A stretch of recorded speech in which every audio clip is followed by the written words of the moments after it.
Welcome students. 20 दिन की chemistry पूरी करने के सीरीज में आज हम देखेंगे डे 3 का वर्क। देखिए एग्जाम नजदीक है और केमिस्ट्री में हमें अच्छे मार्क्स भी लाने हैं, तो इसके लिए जो मैंने 20 दिन का शेड्यूल तैयार किया है, मैंने इस वीडियो में वही क्वेश्चन लिए हैं जो लगातार बोर्ड एग्जाम में आपसे पूछे जाते हैं या जिनके आने की सबसे ज्यादा संभावना होती है। किस तरीके से आपको ये क्वेश्चन करने होते हैं और कॉपी में कैसे लिखने होते हैं, ये मैं इस वीडियो के माध्यम से आपको समझाऊंगा। केमिस्ट्री में आपको जरा से भी घबराने की जरूरत नहीं है। 20 दिन के आप जब मेरे से केमिस्ट्री कंप्लीट कर लेंगे, फिर मैं आपको क्वेश्चन पेपर भी समझाऊंगा और देखना किस तरीके से आप पेपर पूरा बना सकते हैं।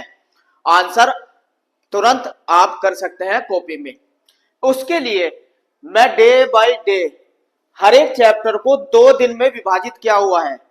फिजिकल केमिस्ट्री की अगर बात करूं, एक दिन में मैं आपको थ्योरी बताता हूं कि कौन सी उस लेसन के अंदर थ्योरी है, उसे समझाता हूं ताकि आपके थ्योरी आसानी से याद हो जाए या आपकी समझ में आए। और दूसरे दिन फिजिकल केमिस्ट्री में मैं उसके आंकिक प्रश्न करवाता हूं। तो अगर आप लगातार मेरी वीडियो देख रहे हैं, फिर आपको केमिस्ट्री में घबराने की जरूरत नहीं है। केमिस्ट्री जो कि जिनसे आपको बहुत ज्यादा डर लगता है, अब डरने की जरूरत नहीं है, आप बहुत अच्छे मार्क्स बना सकते हैं। चलिए देख लेते हैं इस वीडियो के माध्यम से। लेसन 3 जो है विद्युत रसायन, आपके लेसन का नाम है विद्युत रसायन। सबसे पहले आप उन क्वेश्चनों को देखिए जो क्वेश्चन लगातार बोर्ड में आपसे पूछे जाते हैं। इन क्वेश्चनों को नोट करिए, फिर मैं आपको समझाता जाऊंगा कि किस तरीके से ये क्वेश्चन आपको करने हैं। देखिए पहला ही क्वेश्चन है, कोलराउस का नियम क्या है, इसके 2 अनुप्रयोग लिखिए। बहुत इंपॉर्टेंट क्वेश्चन है, लगातार बोर्ड में पूछा जाता है। ये समझाऊंगा मैं आपको किस तरीके से आपको ये समझना है। इसके बाद विद्युत रासायनिक श्रेणी क्या है, इसके 2 उपयोग लिखिए। ये क्वेश्चन भी लगातार बोर्ड में आता रहता है, आप क्वेश्चन नोट करते रहिए, इनके आंसर लिखेंगे। फिर फैराडे के विद्युत अपघटनी नियम को समझाइए, ये क्वेश्चन भी लगातार पूछा जाता है। संचारण किसे कहते हैं, संचारण की क्रिया विधि समझाइए। नेक्स्ट क्वेश्चन, नरेस्ट समीकरण क्या है, समझाइए। तो आप देख रहे हैं कितने इंपॉर्टेंट क्वेश्चन हैं जो इसके अंदर आपको पढ़ने हैं। इसके बाद क्वेश्चन नंबर 6 की अगर बात करें, मानक इलेक्ट्रोड विभव से आप क्या समझते हैं, बहुत ही ज्यादा इंपॉर्टेंट क्वेश्चन है। गैल्वेनी सेल का परिभाषण कीजिए तथा गैल्वेनी एवं इलेक्ट्रोलाइटिक सेल में अंतर भी बताइए। इसके बाद इलेक्ट्रोड विभव क्या है, इसको प्रभावित करने वाले कारकों का उल्लेख कीजिए। ये क्वेश्चन वे क्वेश्चन है जो बोर्ड में लगातार थ्योरेटिकल रूप से आपको पूछे जाते हैं। नेक्स्ट क्वेश्चन देखिए, आपको और इस लेसन में क्या पढ़ना है, अंतर स्पष्ट कीजिए। अंतर इसमें से बहुत पूछता है, विशिष्ट चालकता एवं मोलर चालकता में अंतर, ये पूछ लिया जाता है क्वेश्चन। विद्युत अपघटनी सेल तथा गैल्वेनी सेल में अंतर पूछ लिया जाता है। और क्वेश्चन नंबर 10, निम्नलिखित का संक्षिप्त वर्णन करो। यह संक्षिप्त वर्णन आपसे पूछा जाता है या तो प्राथमिक सेल का या द्वितीयक सेल का या सेल नियतांक का। इस तरीके से ये सारे ही क्वेश्चन बहुत ज्यादा इंपॉर्टेंट है। अब आपको ये किस तरीके से समझने हैं और कैसे आपको ये करने आएंगे, वो इस वीडियो के माध्यम से मैं समझा देता हूं। देखिए पहला ही जो क्वेश्चन पूछा था आपसे, कोलराउस का नियम क्या है। आइए पहले नियम देख लेते हैं, फिर इस नियम को मैं समझा देता हूं। कोलराउस का नियम की अगर हम बात करें, समझिए कोलराउस का नियम क्या है। देखिए कोलराउस का नियम, आइए इसकी थ्योरी पढ़ लेते हैं और मैं समझा देता हूं। किसी परबल विद्युत अपघट्य की अनंत तनुता पर मोलर चालकता उसके धनायन व ऋणायन की चालकता के योग के बराबर होता है। अब ये थ्योरी तो आपको हर जगह मिल जाएगी, लेकिन आपको समझना कैसे है। सबसे पहले आप विद्युत अपघट्य समझिए, परबल विद्युत अपघट्य कौन से होते हैं और दुर्बल विद्युत अपघट्य कैसे होते हैं। आइए शुरुआत करते हैं, तभी तो आप ये क्वेश्चन समझ पाएंगे। परबल और दुर्बल विद्युत अपघट्य समझिए। सबसे पहले अगर मैं बात करूं विद्युत अपघट्य की, किसको विद्युत अपघट्य होते कौन है? देखो विद्युत अपघट्य किसको कहते हैं? जो पदार्थ गलित अवस्था में या विलयन अवस्था में विद्युत का सुचालक करते हैं, यानी कि जिनके अंदर से विद्युत प्रवाहित हो सकती है। देखिए ये कोई पदार्थ है, या तो ये गलित अवस्था में हो या ये विलयन अवस्था में हो। जब ये पदार्थ अपने आयनों में टूटते हैं, जैसे NaCl इसमें आपने लिया, ये Na प्लस और Cl माइनस में टूट गया, यानी कि जो पदार्थ आयनों में टूट जाते हैं उसमें विद्युत का संचालन आसानी से हो सकता है। तो लेकिन कौन सी अवस्था होनी चाहिए? गलित अवस्था या विलयन अवस्था, द्रव अवस्था, सॉरी विलयन कहा मैंने, द्रव अवस्था, या तो द्रव अवस्था में हो या गलित अवस्था में हो। और जो तत्व आयनों में टूट जाते हैं वही विद्युत अपघट्य कहलाते हैं। अब ये विद्युत अपघट्य दो तरीके के होते हैं, एक दुर्बल विद्युत अपघट्य, एक प्रबल विद्युत अपघट्य। प्रबल, अब आप दोनों में डिफरेंस समझिए। अगर प्रबल विद्युत अपघट्य और दुर्बल विद्युत अपघट्य की बात करें, अब मैं आपको पहचान करने बता देता हूं प्रबल विद्युत अपघट्य कौन से होते हैं और दुर्बल कौन से होते हैं। जिस भी तत्व के अंदर Na आ जाए या K आ जाए या Cl माइनस आ जाए या NO3 आ जाए माइनस या SO4, इन पांच में से कोई भी तत्व आया है, अकेला भी आया है, तो वो ही प्रबल विद्युत अपघट्य होता है। देखिए कैसे, उदाहरण समझिए। जैसे मैं कहूं NaCl, देखिए Na आ गया ना इसके अंदर, NaCl कैसा हुआ? प्रबल विद्युत अपघट्य हुआ। इन पांचों में से अगर कोई भी आपको दिखाई दे, इनमें तो दोनों ही दिख रहे हैं आपको, तो ये कैसा विद्युत अपघट्य हुआ? प्रबल विद्युत अपघट्य हुआ। अब देखिए अगर मैं लिख देता हूं CH3COOH, अब आप देखिए इसमें CH3 आया है और COOH आया है, तो आप बताइए क्या इन पांचों में से कोई सा भी आया है? नहीं ना, तो ये दुर्बल विद्युत अपघट्य हुआ, क्योंकि ये अपने आयनों में नहीं टूट सकता, तो ये दुर्बल विद्युत अपघट्य हुआ। इसी तरीके से NH4OH, अब आप मुझे बताइए क्या इन पांचों के अंदर से कोई इसके अंदर है? नहीं ना, तो यही कहलाता है दुर्बल विद्युत अपघट्य। तब तक आप विद्युत अपघट्य नहीं पढ़ेंगे तब तक आप इन क्वेश्चनों को नहीं बना सकते। अच्छा, प्रबल और दुर्बल की भी पहचान ही होती है, अगर इन पांचों में से कोई सा भी है तो वो प्रबल है, अगर नहीं है तो वो दुर्बल है। ये दुर्बल विद्युत अपघट्य है। ये कैसा है? दुर्बल। और अगर इन पांचों में से कोई सा एक है तो वो प्रबल है, तो ये दुर्बल विद्युत अपघट्य है, ये भी दुर्बल विद्युत अपघट्य है। लेकिन जैसे NaCl हुआ, ये कैसा हुआ? प्रबल विद्युत अपघट्य हुआ। इन पांचों में से कोई सा भी अगर एक तत्व के अंदर है, जैसे लिख दिया K2SO4, तो देखिए ये प्रबल हुआ, K भी है SO4 भी है, चाहे दोनों में से एक भी होता तो वो प्रबल विद्युत अपघट्य होता है। और प्रबल विद्युत अपघट्य की पहचान ये होती है कि ये अगर आपने किसी द्रव में NaCl डाल दिया और NaCl के 100 अणु है, माना 100 है, तो ये 100 के 100 आयनों में टूट जाए, 100 के 100, तो ये प्रबल हुआ। अगर 100 में से कुछ कम टूटता है आयनों में, कम 100 में से 60 ही आयनों में विभाजित हुए, तो वो दुर्बल हुआ। अगर पूरी तरह आयनों में विभाजित हो जाए, जितने अणु लिए आपने, तो वो प्रबल होता है। इसलिए प्रबल विद्युत अपघट्य का मान 1 होता है। क्यों? देखिए अणु कितने थे? 100, और आयनों में कितने टूटे? 100, तो 100 से 100 कट गया 1। प्रबल विद्युत अपघट्य का मान 1 होता है और दुर्बल विद्युत अपघट्य का मान हमेशा 1 से कम आएगा। तो प्रबल विद्युत अपघट्य और दुर्बल विद्युत अपघट्य अगर आपकी समझ में आ गया हो, तो आइए अब कोलराउस नियम को दोबारा से समझते हैं। देखिए क्या है कोलराउस नियम। किसी प्रबल विद्युत अपघट्य की, देखो प्रबल विद्युत अपघट्य की अनंत तनुता पर मोलर चालकता उसके धनायन व ऋणायन की चालकता के योग के बराबर होती है। उदाहरण लिया जैसे HCl, ये H प्लस आयन में अनंत तनुता है, इसलिए लैम्डा 0 अनंत लिखा है, लैम्डा अनंत HCl, तो लैम्डा अनंत H पॉजिटिव प्लस लैम्डा अनंत Cl नेगेटिव। तो ये होता है कोलराउस नियम। इसके अनुप्रयोग देखिए, कोलराउस नियम के अनुप्रयोग कहां इसके अनुप्रयोग होते हैं कोलराउस नियम के। देखिए वियोजन की मात्रा का निर्धारण करना, अभी मैंने आपको बताया वियोजन की मात्रा का जब ये आप निर्धारण करोगे, ये समझिए वियोजन की मात्रा, देखो वियोजन की मात्रा जो निकालोगे आप बराबर वो हो जाएगी लैम्डा सी एम बटे लैम्डा अनंत एम। तो देखिए यानी कि ये तो मोला चालकता पे उसकी मात्रा है, वियोजन की मात्रा किसी सांद्रता पे, और ये हुई अनंत तनुता पे। तो ये वियोजन की मात्रा का निर्धारण इस सूत्र से कर सकते हैं। और अभी आपको बताया अनंत तनुता पर मोला चालकता का मान कितना होता है, उसके धनायन और ऋणायन के योग के बराबर। यही कोलराउस का नियम था।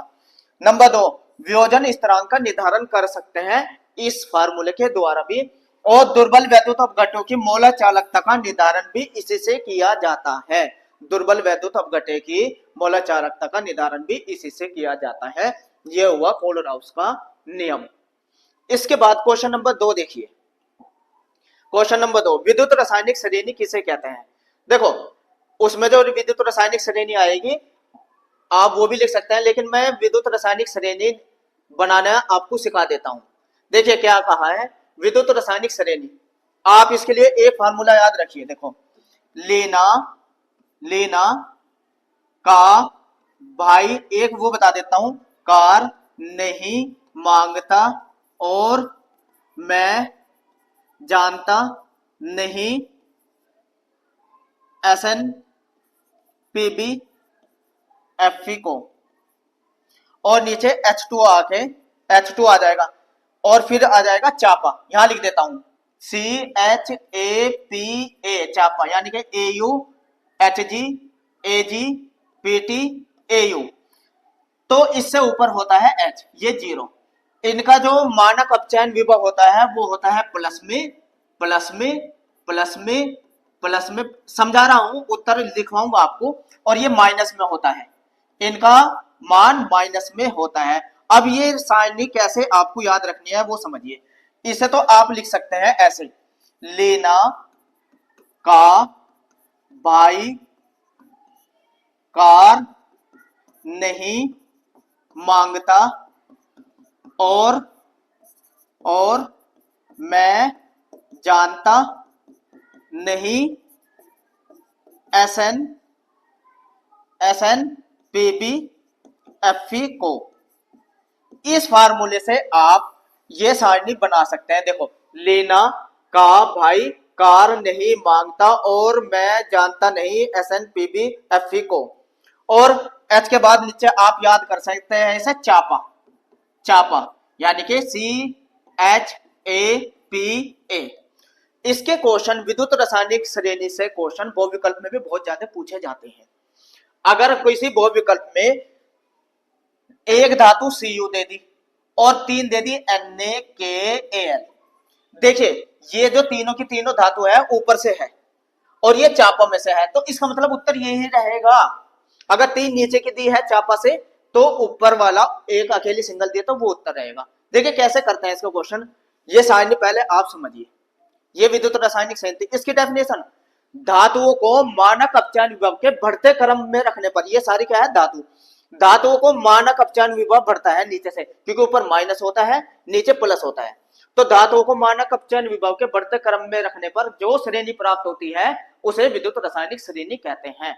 अगर आपको बोर्ड में ये क्वेश्चन लिखने को आ जाए तो आप इस तरीके से लिख सकते हैं। देखिए आप लिखने का तरीका देख लीजिए, ये है विद्युत रासायनिक श्रेणी। अब आप देखिए इसको, ये रासायनिक श्रेणी आप इसे लिख सकते हैं। विद्युत रासायनिक श्रेणी मानक इलेक्ट्रोड विभव को बढ़ते क्रम में रखने पर जो श्रेणी प्राप्त होती है उसे विद्युत रासायनिक श्रेणी कहते हैं। इसमें कुछ ही धातु ली है, देखिए कैसे, lithium, potassium, sodium, calcium, aluminium, लेकिन चाहे श्रेणी आप वो वाली भी बना सकते हैं जो मैंने समझाई है। और नीचे देखो हाइड्रोजन, इसका मानक इलेक्ट्रोड विभव या मानक अपचयन विभव का मान 0 वोल्ट होता है। नीचे जितनी चापा वाली मैंने आपको बताई थी वो प्लस में होती है, Cu Hg Ag Au Pt है ना, ये माइनस, ये प्लस में होती है और ऊपर वाली माइनस में होती है। तो इसके क्या होती है, जैसे potassium, sodium, calcium, magnesium, aluminium, zinc, इनकी ये अधिक क्रियाशील होती है। क्रियाशीलता का क्रम ऊपर से नीचे की ओर घटता है। याद रखना, सबसे ज्यादा क्रियाशील लिथियम रहती है, जिसका मानक अपचयन विभव सबसे कम, वो सबसे ज्यादा धातु क्रियाशील होती है। अगर इन चारों में से आपसे पूछ लिया जाए कि सबसे ज्यादा क्रियाशील कौन सी है, तो लिथियम सबसे ज्यादा क्रियाशील, और सबसे कम क्रियाशील जो सबसे नीचे आई वो सबसे कम क्रियाशील होती है। इनकी अपचायक क्षमता भी अधिक होती है, यानी कि ये आसानी से धनायन त्याग देती है, आराम से प्लस का आवेश दे देती है। और नीचे वाली की अगर हम बात करें, ये कम क्रियाशील होती है और इनकी आक्सीकरण क्षमता अधिक होती है, यानी कि इलेक्ट्रॉन ग्रहण करने की क्षमता अधिक होती है। अब देखें विद्युत और रासायनिक श्रेणी के उपयोग समझिए आप। धातुओं की, इसके उपयोग निम्नलिखित है। धातु की धनायन बनाने की प्रवृत्ति, जिस धातु का मानक इलेक्ट्रोड विभव जितना कम होगा, उस धातु की धनायन बनाने की प्रवृत्ति उतनी ही ज्यादा होती है। यानी कि जिसका मानक अपचयन विभव जितना कम, वो उतने ही ज्यादा धनायन बनाने की क्षमता रखती है। जैसे लिथियम सबसे ऊपर है, तो लिथियम सबसे ज्यादा तेजी से धनायन बना सकता है, यानी कि प्लस आवेश दे सकता है। एक धातु से दूसरी धातु द्वारा विस्थापन करना, श्रेणी में जो धातुएं ऊपर होती है वे नीचे वाली धातु को विस्थापित कर देती है। अब जैसे कि उदाहरण दिखाया, देखिए कॉपर सल्फेट के विलयन में अगर कॉपर में कैल्शियम मिलाया जाए, कैल्शियम ऊपर है चापा से और कॉपर देखो नीचे है, तो इसने कैल्शियम को अलग कर दिया और खुद इसके जगह आके जुड़ गई। इसी तरीके से Zn देखिए, विद्युत और रासायनिक श्रेणी में Zn ऊपर है, Cu नीचे है, इसलिए Cu को आराम से इसने विस्थापित कर दिया। यही तो बात कही, जो धातु विद्युत और रासायनिक श्रेणी में ऊपर होती है वो नीचे वाली धातु को निकाल देती है उसके लवणों से। ये क्वेश्चन मैं आंकिक में आपको समझाऊंगा। तो ये विद्युत रासायनिक श्रेणी का अगर आपसे क्वेश्चन पूछे और उनके उपयोग, ये दो अनुप्रयोग लिख सकते हैं। तो आइए अब समझते हैं फैराडे के नियम। फैराडे के नियम समझिए। फैराडे के दो नियम है। प्रथम नियम, दोनों ही नियम आपको समझने हैं। देखिए प्रथम नियम क्या कहता है, किसी वैद्युत अपघटनी सेल में एकत्रित हुए या कम हुए धातु का भार उस सेल के कुल आवेश का समानुपाती होता है। अब ये बात भी समझिए। सबसे पहले आप विद्युत अपघटनी सेल समझिए क्या होती है। विद्युत अपघटनी सेल, आइए मैं समझा देता हूं। ये कोई विद्युत अपघटनी सेल है, ये देखिए ये कोई विद्युत अपघटनी सेल है। इस सेल में कोई विद्युत अपघटन भरा हुआ है, ये देखिए। आप ये समझिए जैसे इसमें Zn या NaCl भरा हुआ है, NaCl कोई प्रबल विद्युत अपघटन भरा हुआ है और इसमें धातु की छड़ डाली हुई है, Na धातु की छड़, और बाहर से विद्युत आवेश प्रवाहित किया जाता है। अब आप समझिए NaCl का विद्युत अपघटन ले लिया और इसमें एक एनोड होता है प्लस का आवेश और कैथोड होता है माइनस आवेश। विद्युत अपघटनी सेल वो होती है जिसमें विद्युत से रासायनिक ऊर्जा में परिवर्तन होता है, विद्युत ऊर्जा को रासायनिक ऊर्जा में बदला जाता है। और ये कोई विद्युत अपघटनी सेल है। एनोड से कैथोड माइनस का होता है, एनोड से कैथोड की ओर आयनों का प्रवाह होता है। तो यही होती है विद्युत अपघटनी सेल। अब देखिए क्या कह रहा है, किसी विद्युत अपघटनी सेल में एकत्रित हुए, यानी कि अगर इसमें से आयन निकलेंगे, आयन अगर Na प्लस, क्योंकि जो आयन है धातु की जो छड़ है जो इलेक्ट्रोड का कार्य करती है, Na प्लस आयन विलयन में आने लगते हैं और ये धातु की छड़ का भार कम होने लगता है।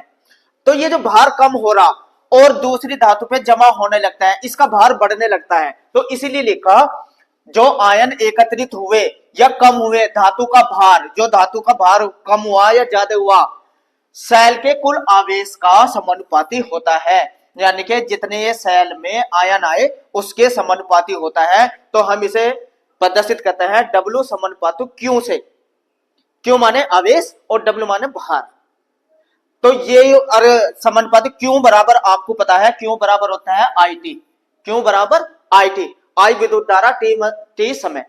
तो इसे लिख सकता है W समानुपाती IT के, W बराबर ZIT, Z एक नियतांक है जिसे विद्युत रासायनिक तुल्यांक कहते हैं, और क्यों हो गया आवेश, I धारा, T समय। तो ये हुआ इसका प्रथम नियम। किसके समानुपाती बताया इसने, आवेश के, इलेक्ट्रोड का भार, समझ में आ गया। दूसरा नियम समझिए, दूसरा नियम में क्या कहता है, दूसरा नियम भी देख लीजिए। दूसरा नियम कहता है फैराडे का द्वितीयक नियम, किसी विद्युत अपघटनी सेल में एकत्रित भार इस धातु के तुल्यांकी भार के समानुपाती होता है। अब के किसके समानुपाती बताया, तुल्यांकी भार के, तुल्यांकी भार होता है ई से प्रदर्शित करते हैं, यानी कि W1 समानुपाती E1 के, या W2 बराबर समानुपाती E2 के। तो अगर ये हम ऐसे भी लिख सकते हैं W1 बटे E1 बराबर W2 बटे E2, या क्योंकि अभी आपने पीछे देखा प्रथम नियम में W की जगह हम लिख सकते हैं ZIT, यानी कि Z1 IT, और या Z2 IT बराबर E1 E2 के। इसे इधर ले जाइए, W2 को नीचे लाइए, W1 को इधर, क्योंकि Z का मान आपको पता था W बराबर ये, सॉरी ये W है, ये W है, W बराबर ZIT। तो ये हो जाएगा फैराडे का द्वितीय नियम, यानी कि जो उसमें इलेक्ट्रोड का भार कम हो रहा या ज्यादा हो रहा वो किसके समानुपाती बताया प्रथम नियम में, तो उसके आवेश के समानुपाती, और इसमें तुल्यांकी भार के समानुपाती होता है। और ये सूत्र ध्यान से समझ लीजिए क्योंकि इसके ऊपर न्यूमेरिकल पूछे जाते हैं। तो ये हुए फैराडे के दोनों नियम। इसके बाद हम देखते हैं संचारण किसे कहते हैं।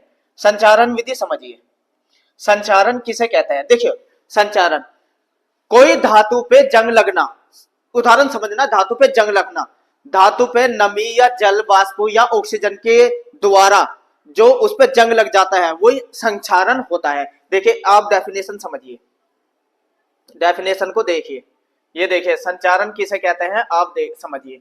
संचारण देखो, वातावरण में धातुओं को खुद से धीरे धीरे नष्ट हो जाना संचारण कहलाता है। क्यों होता है ऐसा, ऑक्साइड बनने के कारण होता है, क्योंकि जो धातुएं होती है बहुत अधिक क्रियाशील होती है और वायुमंडल की ऑक्सीजन से क्रिया करके क्या बना लेती है, ऑक्साइड बनाती है। तो ऑक्साइड बन जाता है, यानी कि बाहरी कारक, वो कोई भी कारक हो सकते हैं के कारण संचारण होता है। बाह्य कारक कौन कौन से होते हैं, ऑक्सीजन के द्वारा, धातु बहुत ज्यादा क्रियाशील होती है, ऑक्सीजन से क्रिया कर जाती है जब ऑक्साइड बना लेती है। जल के उस पे आ जाए, जल के संपर्क में आती है जब ऑक्साइड बनाती है। कार्बन डाइऑक्साइड वायुमंडल में होती है, उसके संपर्क में आने से ऑक्साइड बन जाती है, या नाइट्रोजन की उपस्थिति से भी ऑक्साइड बना लेती है। और उदाहरण हो गया इसके लोहे पर जंग लगना, Fe2O3 यानी कि फेरिक ऑक्साइड की परत जम जाती है, यह भूरे रंग का होता है, और या कापर पर हरे रंग की परत का चढ़ना या चांदी का काला पड़ना, ये सब क्या है, संचारण है। और लोहे पर जंग लगना, नम वायु के कारण लोहे पर लाल भूरे रंग की परत जमा हो जाती है। देखिए क्रिया कैसे होती है, एक बार आप क्रिया भी देख लीजिए। देखिए ये Fe है, Fe जो होता है धनायन बनाने की प्रवृत्ति ज्यादा होती है, तो 2 इलेक्ट्रॉन त्याग कर धनायन बना लेता है, 2+ के आवेश होते हैं। और जैसे ही ये ऑक्सीजन जो होती है नमी में, ये भी H2 यानी कि हाइड्रोजन के संपर्क में आकर जल का निर्माण करती है, और ये जल और ऑक्सीजन जब दोनों के दोनों लोहे के संपर्क में आते हैं, यानी कि नमी और ऑक्सीजन दोनों के दोनों संपर्क में आते हैं, तो देखिए फेरिक ऑक्साइड बनता है और जल के अणु भी लग जाते हैं। यही होता है लोहे पे जंग लगना। बचाने के उपाय, संचारण बहुत ज्यादा महत्वपूर्ण क्वेश्चन है, इसके बचने के उपाय देखिए। लोहे को जंग से बचाने पर लोहे पर पेंट करके तथा ग्रीस लगाकर हम संचारण विधि को रोक सकते हैं, या एक धातु पर दूसरी धातु की परत चढ़ाकर। और ये सारा काम कहाँ पे होता है, विद्युत अपघटनी सेल पे होता है। ये वाला एक धातु पे जो दूसरी धातु की परत चढ़ाई जाती है वो विद्युत रासायनिक सेल में चढ़ाई जाती है। नेक्स्ट, जस्तीकरण यानी कि जिंक लोहे को संचारण से बचाता है, जिंक का भी लेप कर देते हैं लोहे पर, तो यह कहां से बचाता है, इस विधि को कहते हैं जस्तीकरण, यानी कि जिंक लोहे को संचारण से बचाता है। अगर जस्तीकरण की क्रिया पूछे तो आपको यही बता देना है। नेक्स्ट क्वेश्चन देख लेते हैं, बहुत ज्यादा इंपॉर्टेंट है, निर्नेष्ट समीकरण। निर्नेष्ट समीकरण देखिए, आप सबसे पहले निर्नेष्ट समीकरण समझिए होती क्या है। जो अभी विद्युत रासायनिक श्रेणी मैंने अभी आपको बना के दिखाई थी, तो उनको मानक अपचयन विभव के क्रम में लगाया था। जो धातु सबसे ऊपर होती है उसका मानक अपचयन विभव सबसे ज्यादा होता है, और जो धातु नीचे होती है उसका मानक अपचयन विभव सबसे कम होता है। ऊपर वाली धातु सबसे ज्यादा क्रियाशील होती है।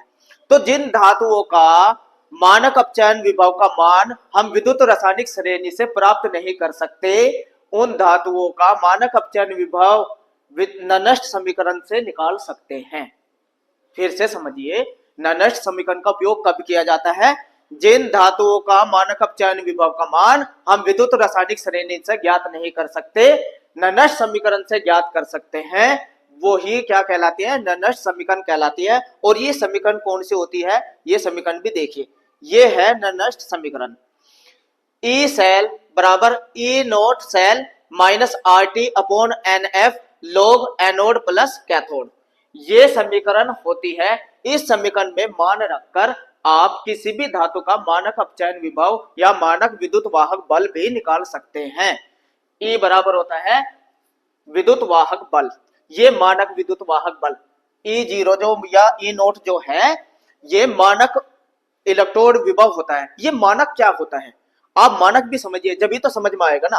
मानक समझिए, मानक अब मैं बता दूं, किसी भी धातु का विद्युत वाहक बल अगर किसी मान पे निकाला जाए, मान यानी कि टेम्परेचर तो रखा जाए, टेम्परेचर कितना होना चाहिए? 25 डिग्री सेल्सियस। अगर किसी धातु का मानक अपचयन विभव आप निकाल रहे हैं तो टेम्परेचर कितना रखना है? 25 डिग्री सेल्सियस।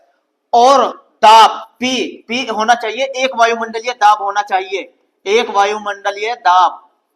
और जो विद्युत अपघट्य लिया उसकी मोलर सांद्रता का मान 1 होना चाहिए।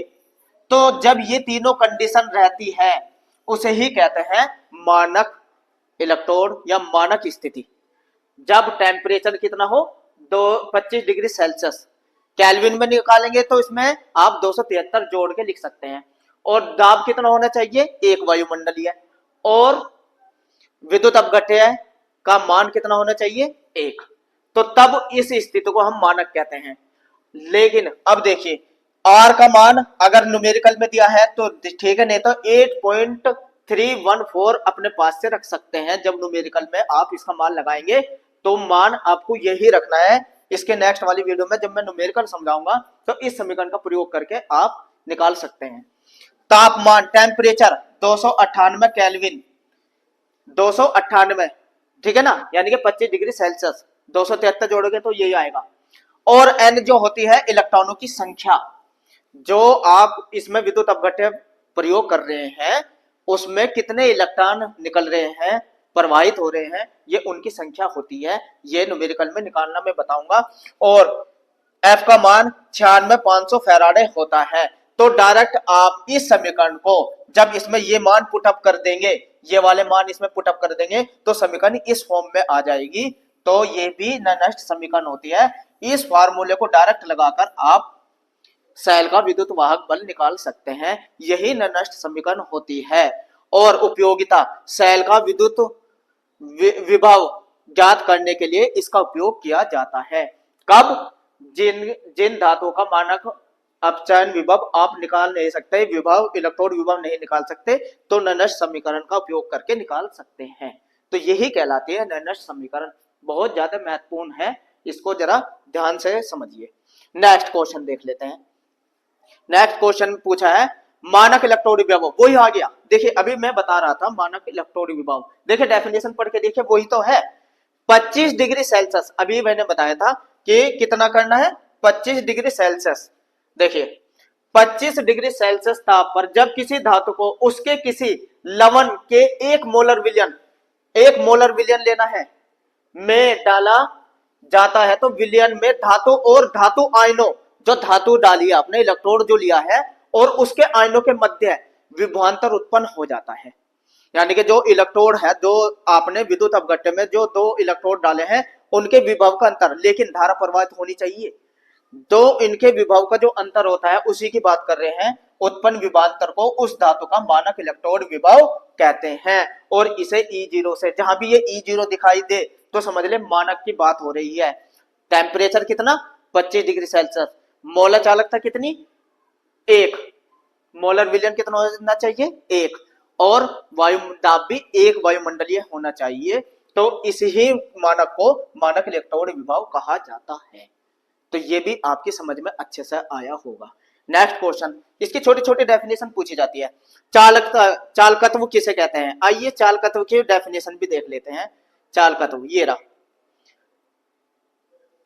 जिस धातु को आयन बनाने की प्रवृत्ति ज्यादा होती है उसी की धातु का चालकत्व अधिक होता है। देखिए चालकत्व, प्रतिरोध के व्युत्क्रम, यानी कि प्रतिरोध उसमें कम होना चाहिए, जितना कम प्रतिरोध उतनी ज्यादा चालकता, यानी कि जितने ज्यादा आयनों में टूटेगा, जितने ज्यादा तेजी से आयन गति करेंगे, उसका उस विलयन की चालकता उतनी ही ज्यादा होती है। प्रतिरोध के व्युत्क्रम या प्रतिलोम को चालकत्व कहते हैं, इसे जी से प्रदर्शित करते हैं, जी से। तो इसका मान होता है आर बराबर रो एल अपॉन ए, और क्यों, जे बराबर 1/r होता है, जे बराबर 1/r, 1/r, और r का मान आपको पता। जहां एल अपॉन ए क्या है होता है, एल अपॉन ए सैन नियतांक कहते हैं, और मात्रक इसका क्या होता है चालकत्व का, ओम-1 या मो या सीमेंस। कभी कभी मात्रक भी पूछ लिए जाते हैं, चालकत्व का मात्रक क्या होता है, मात्रक भी आपको याद रखना है, बहुविकल्प क्वेश्चन में पूछ लिया जाता है। और जे बराबर एल अपॉन रो गुना ए अपॉन एल, अगर ये मान पुटअप करोगे इसमें, ये और जी का मान पुटअप करोगे तो ये सूत्र बन जाएगा। और यहाँ कापा, इसे कापा कहते हैं, गुना ए अपॉन एल, क्योंकि कापा का मान होता है एल अपॉन पी को कापा कहते हैं। ये 1/p को क्या कहते हैं, कापा। 1 ये एल अपॉन पी है, देखो, तो ये हो जाएगा सूत्र। तो जहां रो बराबर प्रतिरोधकता होती है या वशिष्ठ प्रतिरोध कहते हैं, और इसी तरीके से कापा बराबर चालकता या विशिष्ट चालकता कहते हैं कापा को, और जे को कहते हैं चालकत्व, और मात्रक इनके ये लिखे हुए हैं इनके सामने, ठीक है ना। ये ओम-1 हो गया, और सेंटीमीटर -1, और ये हो गया सीमेंस सेंटीमीटर -1। इसकी किसी भी फॉर्म में मात्रक भी पूछ लिए जाते हैं, तीनों के मात्रक बहुत इंपॉर्टेंट है, याद रखना है। इस क्वेश्चन को तैयार करके याद रखें, क्योंकि इसके ऊपर न्यूमेरिकल भी पूछे जाते हैं। न्यूमेरिकल मैं नेक्स्ट वीडियो में आपको समझा ही दूंगा। नेक्स्ट क्वेश्चन देखिए, नेक्स्ट क्वेश्चन पूछा है इलेक्ट्रोड विभव। इलेक्ट्रोड विभव समझिए कैसे निकाला जाता है। देखो इलेक्ट्रोड विभव की डेफिनेशन समझिए, उससे समझा दूंगा आपको। इलेक्ट्रोड विभव, किसी धातु की छड़ को उसके विलयन में डुबाने पर छड़ या तो धनावेशित हो जाती है या ऋणावेशित हो जाती है। अगर किसी धातु की छड़ को उसी के लवण में डुबाया जाए, अब आप देखिए जैसे Zn धातु की छड़ है, तो Zn धातु की छड़ को ZnSO4 के ही लवण में जब डुबोगे तो धातु या तो धनावेशित हो जाती है या ऋणावेशित हो जाती है। तो दोनों में से कोई एक काम होता है। अगर धनावेशित कब होती है, जब छड़ से आयन विलयन में जाते हैं तो धातु की छड़ धनावेशित हो जाएगी, और जब धातु की छड़ पर कोई आयन आके चिपकते हैं तो ऋणावेशित हो जाती है। तो ये बात समझना। तो मध्य इलेक्ट्रॉन का कार्य इलेक्ट्रोड विभव कहलाता है। जो इलेक्ट्रॉन कार्य कर रहे हैं वो क्या कहलाता है, इलेक्ट्रोड विभव कहलाता है। देखिए धातु की छड़ या तो प्लस आवेश हो जाएगी या माइनस, और इनके बीच जो विभवांतर उत्पन्न होता है, जैसे ही विद्युत धारा प्रवाहित होगी, विभवांतर यानी कि इलेक्ट्रोड विभव का अंतर। देखिए Cu धातु की छड़ थी, अगर ये इलेक्ट्रॉन त्याग कर, इसने 2 इलेक्ट्रॉन त्यागे तो धनावेशित हो गई। इलेक्ट्रोड विभव निम्नलिखित कारकों पर निर्भर करता है। कौन कौन सा कारकों पर निर्भर करता है, धातु चालक की प्रकृति पर, यानी कि किस तरीके की आपने धातु ली, ज्यादा धनायन वाली ली है कम आयन, तो एवं आयनों पर, उसमें आयन की उपस्थिति पर। विलयन के तापक्रम पर भी निर्भर करता है, विलयन की मोलरता या सांद्रता पर भी निर्भर करता है, विद्युत अपघट्य की प्रकृति पर भी निर्भर करता है कि आपने प्रबल विद्युत अपघट्य लिया है या दुर्बल लिया है। तो ये क्वेश्चन भी बहुत ज्यादा इंपॉर्टेंट है। नोट, इलेक्ट्रोड विभव दाब पर निर्भर नहीं करता, बहुत ज्यादा इंपॉर्टेंट, दाब से इलेक्ट्रोड विभव पर कोई प्रभाव नहीं पड़ता।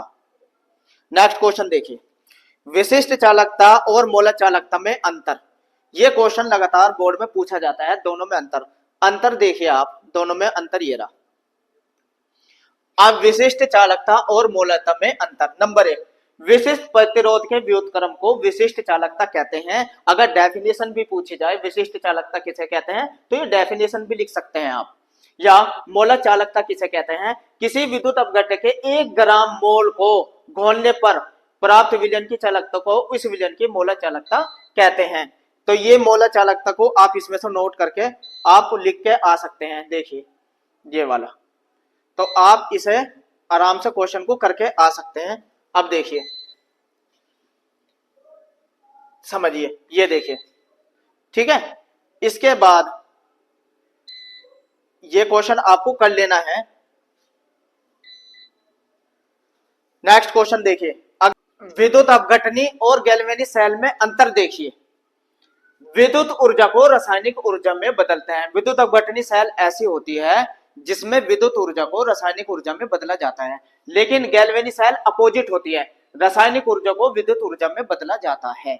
नंबर 2 अंतर, यह सेल बाहरी स्रोत से विद्युत ऊर्जा प्राप्त करता है, यानी कि बाहर से इसमें बैटरी या किसी तरीके से विद्युत प्रवाहित करनी होती है और नए पदार्थ प्राप्त होते हैं, लेकिन इसमें सेल के द्वारा ही विद्युत ऊर्जा प्राप्त होती है, नए पदार्थ नहीं बनते। नंबर तीसरा, इसमें एनोड, जो एनोड होता है वो धन ध्रुव होता है, याद रखना, जबकि इसमें एनोड ऋण ध्रुव होता है। किसमें? गैल्वेनिक सेल में। तथा कैथोड धन ध्रुव होता है इसमें, लेकिन इसमें कैथोड कैसा होता है? ऋण ध्रुव होता है। यह अंतर होता है। एक ही विलयन में दोनों इलेक्ट्रोड होते हैं, इसमें अलग अलग विलयन में दोनों इलेक्ट्रोड होते हैं। आइए एक डायग्राम बना के समझा दूं। देखिए अगर आप देख लेते हैं डायग्राम से समझ जाएंगे। ये देखिए, अगर ये लिए आपने विद्युत अपघटनी सेल, इसमें दोनों के दोनों इलेक्ट्रोड एक ही, इसमें कोई विद्युत अपघटन भर दिया, जो आयनों में टूटेगा विद्युत अपघटन। दोनों के दोनों इलेक्ट्रोड एक ही पात्र में डूबे रहते हैं और बाहर से कोई विद्युत प्रवाहित की जाती है, तो ये होती है विद्युत अपघटनी सेल। लेकिन जो गैल्वेनिक सेल होती है, गैल्वेनिक सेल जो होती है, अलग अलग पात्र में विद्युत अपघटन भरे जाते हैं। सपोज करो इसमें आपने ZnSO4 का विलयन ले लिया और इसमें ले लिया CuSO4 का, CuSO4, और इसमें Zn धातु की छड़ डुबो दी, इसमें Cu धातु की छड़ लगा दी। क्योंकि CuSO4 लिया तो धातु की छड़ कैसी हुई? ये Cu, और ये कैसी हुई? Zn धातु की छड़।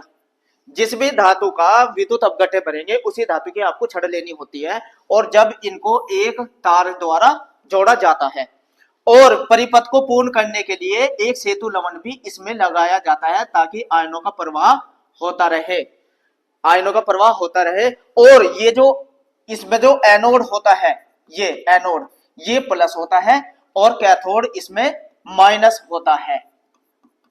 इसमें उल्टा होता है, इसमें कैथोड प्लस होता है और इसमें एनोड माइनस होता है।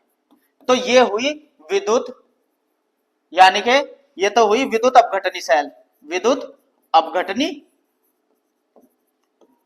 सेल, और ये हुई विद्युत रासायनिक सेल, यानी कि गैल्वेनिक सेल। गैल्वेनिक सेल लिख दीजिए, निक सेल।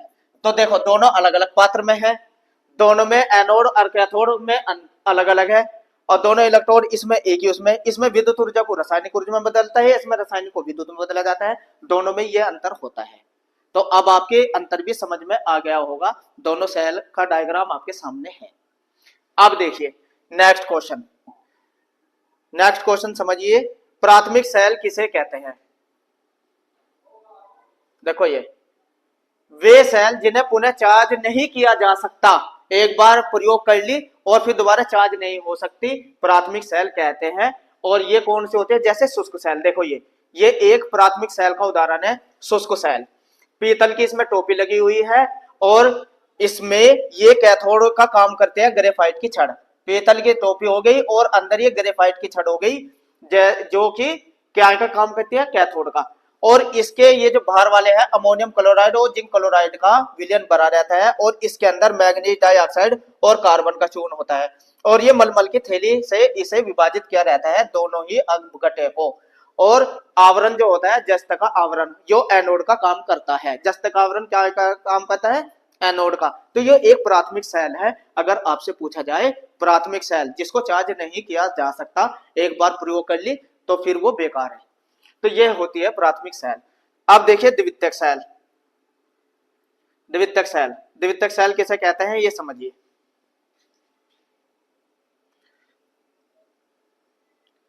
देखो द्वितीयक सेल, वे